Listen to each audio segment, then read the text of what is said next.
Histoire d'en dire plus.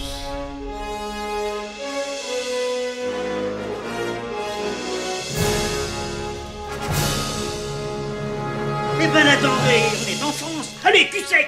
Hop.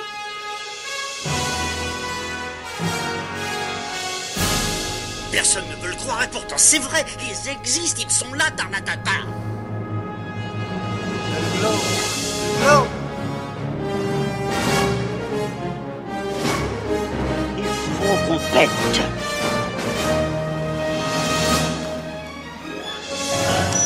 Voyons, circuit branché, convecteur temporel temporisé. Bonjour, bienvenue sur Histoire d'en dire plus. Aujourd'hui, on parle de Batman et d'un film, le deuxième d'une trilogie. La dernière consacrée à lui, enfin, c'est pas le dernier film consacré à lui, mais c'est réalisé par Christopher Nolan et c'est The Dark Knight, le Chevalier Noir. C'est parti mon kiki. Alors The Dark Knight, le Chevalier Noir, ou The Dark Knight, le titre original, est un film américano-britannique réalisé par Christopher Nolan en 2008. Fondé sur le personnage de fiction DC Comics Batman, il fait partie de ce qui sera appelé la trilogie The Dark Knight et la suite de Batman Begins, sortie en 2007, que j'aborderai peut-être une autre fois. Et je vous explique pourquoi je voulais parler de celui-ci. C'est parce qu'il y a Heath Ledger, qui est mort avant la sortie du film, qui fait une performance dans ce film qui est totalement extraordinaire. C'est pour ça que j'ai voulu commencer par cet épisode-là. Ce film décrit la confrontation entre Batman, interprété pour la seconde fois par Christian Bale, célèbre pour ses grands coups de gueule sur les plateaux, et son ennemi juré, le Joker, qui est joué par Heath Ledger, qui est mort, le pauvre, le 22 janvier 2008, c'est-à-dire avant la sortie du film. Par ailleurs, le film reçoit 8 nominations aux Oscars et remporte deux récompenses.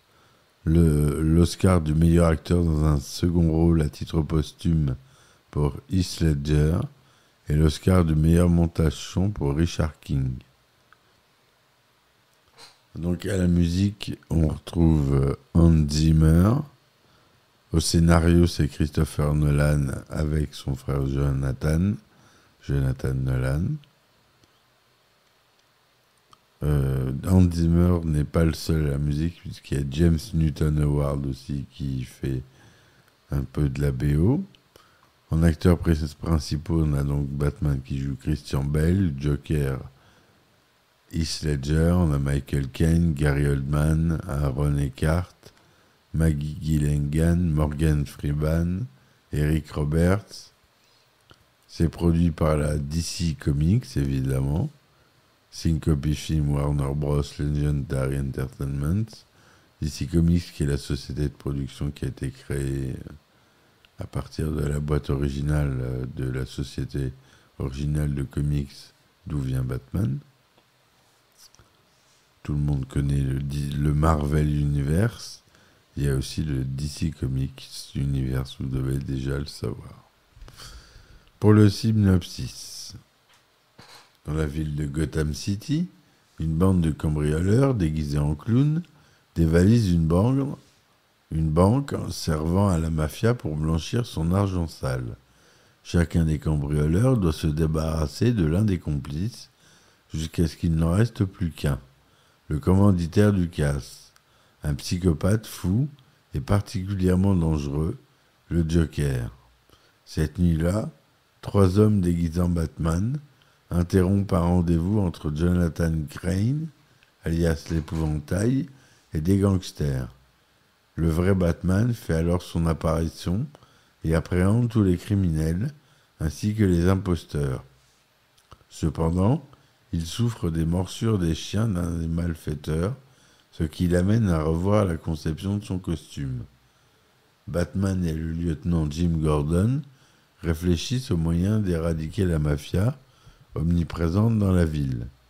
Un nouveau procureur, nommé Harvey Dent, rejoint leur cause. Celui-ci pourrait devenir un héros public que Batman ne peut être. Bruce Wayne rencontre le producteur Dent au restaurant et apprend qu'il est le fiancé de son amie Rachel Dawes. Convaincu de ses bonnes intentions, Wayne décide d'organiser une collecte de fonds pour sa campagne d'élection du procureur général. Durant le repas, Harvey dicte une phrase clé du film: « Soit on meurt en héros, soit on vit assez longtemps pour se voir endosser la peau du méchant. » Lors d'une réunion entre les dirigeants de la mafia, un comptable chinois corrompu, Lao, les informe que les banques dans lesquelles ils stockaient leur argent ont été identifiées par la police de Gotham grâce à des billets marqués et qu'après le hold-up par le Joker de l'un de leurs dépôts, la police risque de pister leur argent et de le saisir. Ils se proposent de cacher leurs fonds dans un endroit sûr qu'il sera le seul à connaître et annoncent qu'ils rentrent à Hong Kong où les autorités de Gotham ne pourront pas l'inquiéter. Le Joker arrive de façon inattendue et fait part aux malfrats de son opinion concernant Lao, affirmant que c'est un mouchard, qui pourrait les mettre dans une situation gênante s'il se fait rattraper par Batman. Il leur propose alors de tuer ce dernier pour la moitié de leur argent. S'étant mis d'accord avec Dent Gordon, Batman, qui contrairement à Dent n'est limité par aucune juridiction, s'envole pour Hong Kong et enlève Lao pour le ramener et le remettre à la police de Gotham. Celui-ci refuse de dire où est l'argent, mais donne à la police des informations pour arrêter tous les mafieux. Gordon met alors notamment la main sur Salvatore Maroni, leur chef, et sur tous ses sbires, ainsi que la moitié de la mafia de Gotham, qui se retrouve derrière les barreaux. Le Joker réapparaît alors et annonce à la ville que si Batman ne se rend pas lui-même à la police et ne révèle pas publiquement son identité, les innocents mourront chaque jour. Le commissaire Gillian Bilob et la juge présidant le procès contre la mafia sont ainsi assassinés alors que le Joker fait irruption avec ses hommes à la recherche de Harvey Dent lors de la soirée de collecte de fonds organisée par Bruce Wayne pour le procureur de la ville. Bruce Wayne, sous le costume de Batman, affronte le Joker, qui finit par menacer Rachel Dawes et lui demande d'ôter son masque. Ce dernier ayant refusé, le Joker jette Rachel Dawes par une des fenêtres, mais elle est sauvée par Batman. Le maire de la ville lui-même manque de se faire tuer lors de l'hommage public au commissaire Loeb, mais Jim Gordon intervient pour être touché par un projectile qui le laisse apparemment sans vie. Pendant ce temps, Batman mène son enquête et interroge Maroni, qui lui conseille de révéler son identité pour faire cesser le carnage. Harvey Dent, quant à lui, parvient à isoler un complice du Joker et le menace pour obtenir de lui le lieu où le Joker se cache. Batman intervient pour le convaincre que sa tentative est mal avisée. Dent doit rester un symbole de probité pour la ville de Gotham. Là, de voir des innocents périr pour rien, Bruce décide de révéler son identité. Mais avant qu'il ne le fasse, Dent annonce qu'il est lui-même Batman et est arrêté dans le cadre d'un plan visant à attirer le Joker dans un piège. Ce dernier organise une embuscade pour le convoi de police transportant Dent et tenter d'abattre ce dernier pendant le transport avec l'aide de ses hommes répartis dans 2 camions. Batman intervient avec la Batmobile alors que le Joker tente de faire exploser le fourgon où se trouve Dent à l'aide d'un lance-roquette. Mais Batman intercepte son tir en sacrifiant la Batmobile, qui s'autodétruit juste après avoir échappé ses restes, le Batpod. Batman, la moto, ou la Batmoto. Batman parvient à renverser le camion du Joker qui en réchappe. Puis ce dernier se place sur le chemin du justicier et de son Batpod en lui criant de l'écraser. Batman effectue un dérapage pour le contourner et tombe en se frappant contre le camion retourné. Batman gît assommé quand le Joker arrive à un couteau à la main, mais Gordon, qui avait simulé sa mort, intervient et l'arrête, sauvant Batman. En reconnaissance de ses actions héroïques, Gordon est nommé commissaire de la police de Gotham. Plus tard dans la nuit, Harvey Dent disparaît. Batman interroge le Joker au poste de police. Ce dernier lui révèle que Rachel Dawes et Dent ont été capturés par des policiers corrompus et sont retenus prisonniers dans 2 entrepôts distincts, chacun contenant des explosifs prêts à exploser en même temps. Ces bâtiments sont situés à 2 endroits opposés de la ville, assez éloignés de l'un de l'autre pour que Batman ne puisse sauver que l'un des 2. Batman se charge donc de sauver Rachel, tandis que Gordon et la police s'occuperont de Dent. Grâce à une bombe dissimulée au poste de police, le Joker s'échappe avec Lao. Ayant été trompé par le Joker, qui lui a donné 2 adresses inversées, Batman arrive à l'entrepôt où Dent est emprisonné et le sauve à temps. Mais celui-ci, qui était tombé attaché à sa chaise, a la moitié du visage enduit de pétrole qui s'enflamme avec l'explosion et le brille du côté gauche de son visage. Gordon et son équipe arrivent quant à eux trop tard pour sauver Rachel Dawes, qui périt dans l'explosion.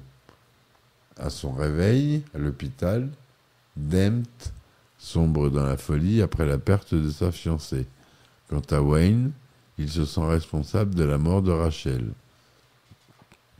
Un comptable de Wayne Enterprise, Coleman Reese, a entre-temps découvert la véritable identité de Batman en voyant les comptes de la compagnie et les plans des appareils créés par Lucius Fox et présentés par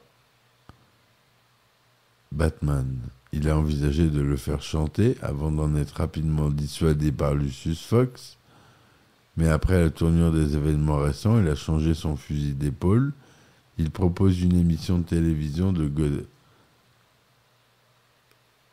celle de Gotham, de révéler publiquement cette identité.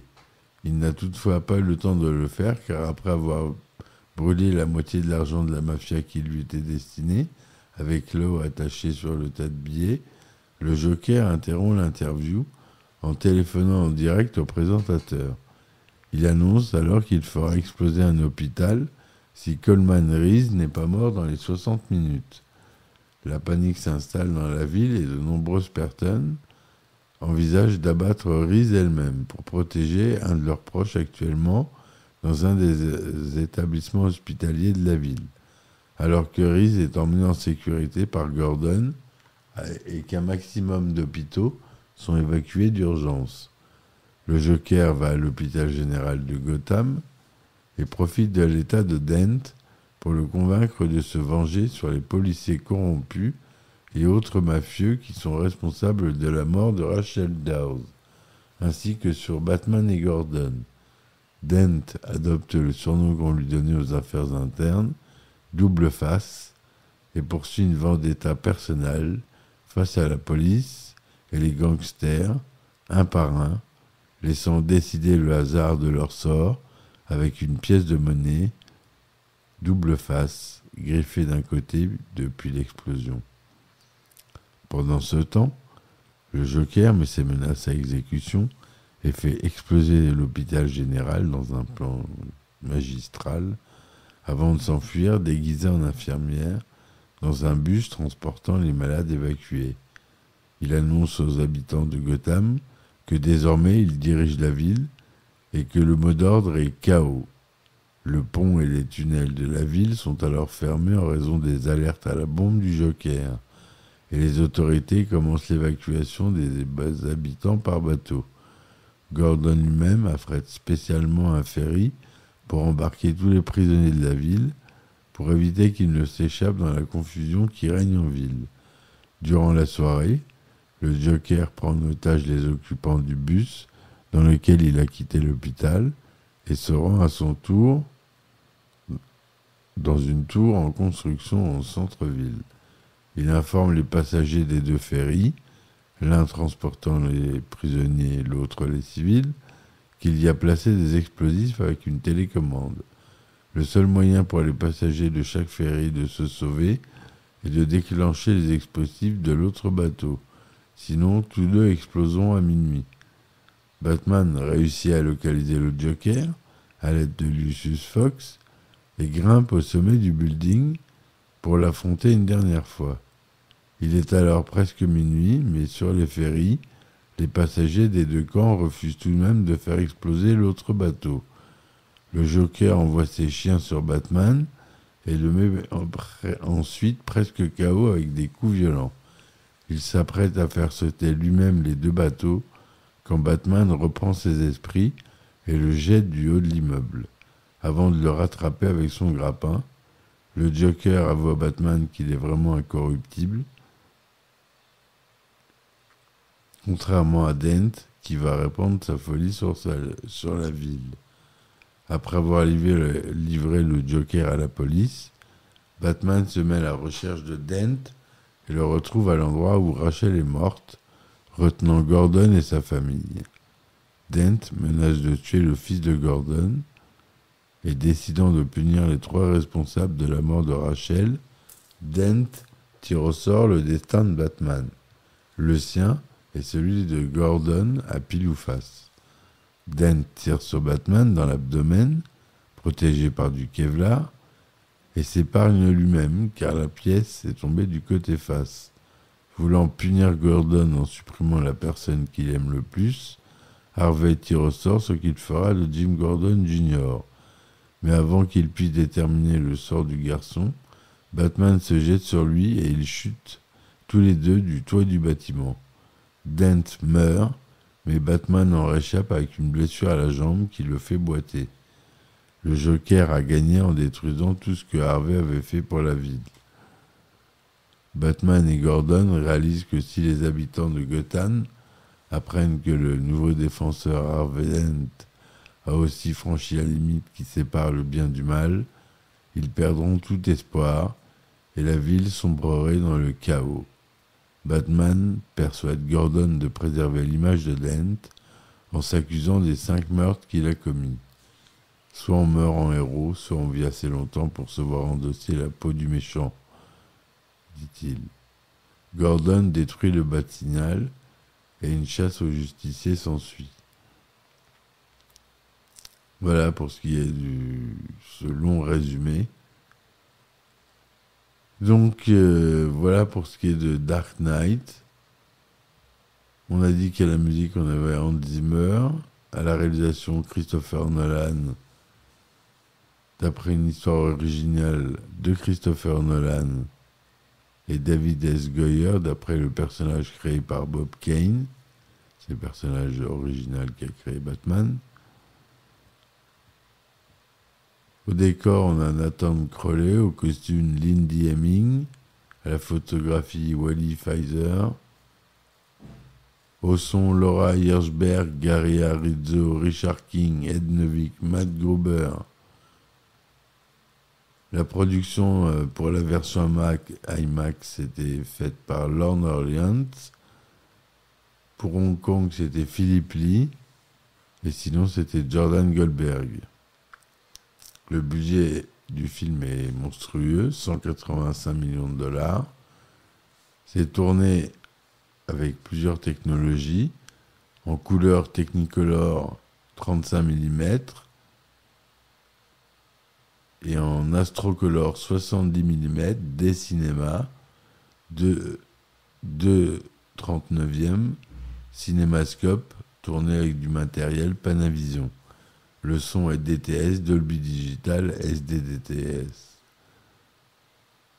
Il dure 152 minutes, ce qui est un long film.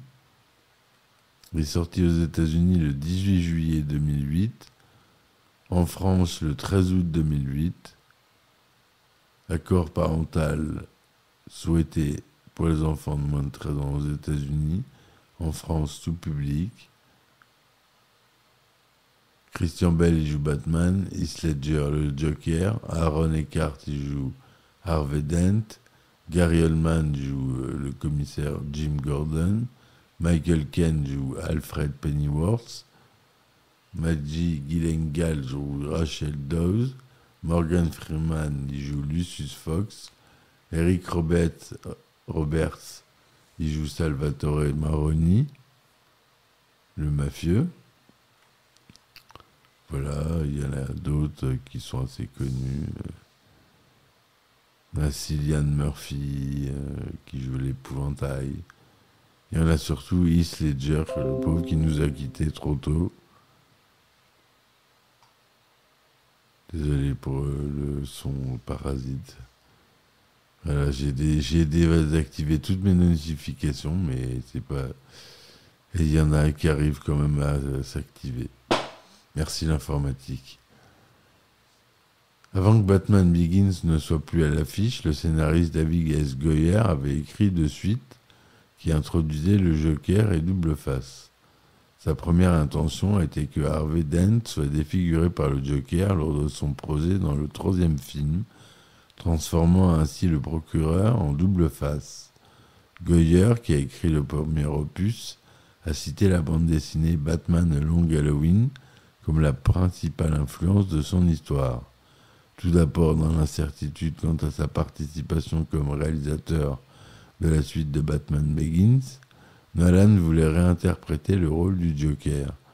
Le 31 juillet 2006, Warner Bros. Annonce officiellement le début de la production pour cette suite, intitulée The Dark Knight. Le film est le premier long métrage établi autour de l'homme chauve-souris, dans lequel le titre Batman est absent. Voilà pour la première partie de ce podcast sur ce film. Demain, vous aurez la deuxième partie.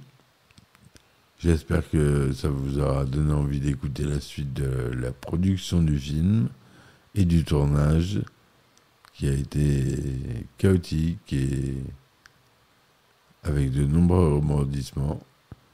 Donc je vous dis à très vite, à demain pour un nouvel épisode. Merci de m'avoir écouté jusque-là. Bonne soirée. Donnez-moi des likes et des commentaires s'il vous plaît. Et si vous voulez me supporter sur mes plateformes, il y a les liens en description. Je vous remercie bien. À très vite. Et ciao ciao. Histoire d'en dire plus.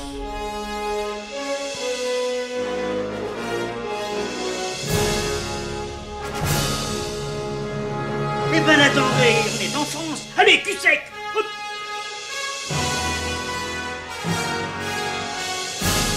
Personne ne veut le croire et pourtant c'est vrai. Ils existent, ils sont là, Tarnatata. Glow.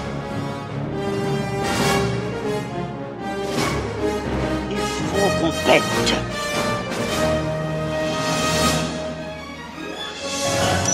Voyons, le circuit branché, correcteur temporel temporisé,